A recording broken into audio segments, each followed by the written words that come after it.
Rabbi Rabinowitz and Rena agreed to be honored for the Schechter Dinner this year, they both felt that one of the most thoughtful ways we could honor them is also through the guise of the way they've contributed so significantly to the learning of our community by learning with our community. And so we organized 2 sessions, one with the greater adult Schechter community in an evening in March, and then we set up a student-oriented session, 2 sessions actually, where Rabbi Rabinowitz spoke about the themes of Kaddish, introducing them at Tefillah, and then organized a inquiry-based Chavruta study session on the themes of the mourner's Kaddish.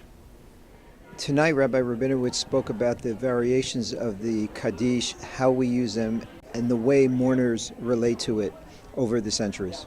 Rabbi Rabinowitz spoke about the history of Kaddish and the various forms and views about why it's said and what it's trying to achieve. And it was a fascinating history. I studied with Rabbi Elias, and he showed me an interpretation that said that mourner's Kaddish is actually for the living and not as much for the dead, even though it is said when somebody has passed away.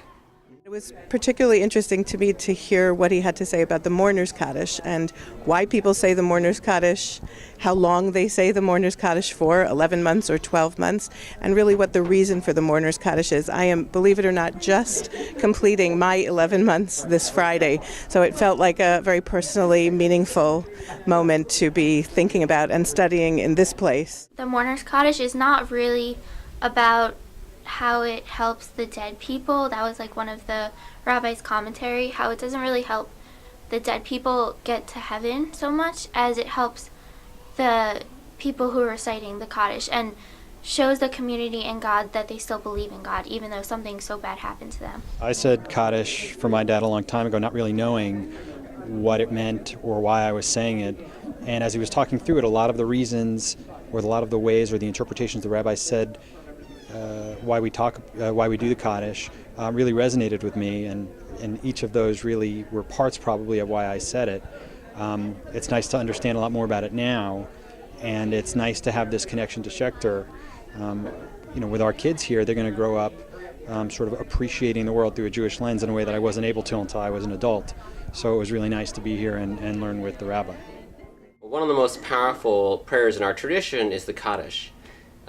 What makes it most powerful is the way that it actually galvanizes communities to come together for the sake of comforting our loved ones and the individuals who are reciting the prayer. And so we thought it was actually the ideal teaching to honor one's commitment to the community by studying the ways in which we can help one another grow as a community. And one of the prayers that we often say that helps in that process is Mourner's Kaddish, where we need a required 10 people to say the prayer. From the adult perspective, more often they're familiar with having recited it and the power that it gives to the reciter as well as to the community who recites it. For our students, it is hopefully something that they will not personally know for a long time, and yet a powerful lesson for them to understand why it's such an important part of our ritual and liturgical tradition.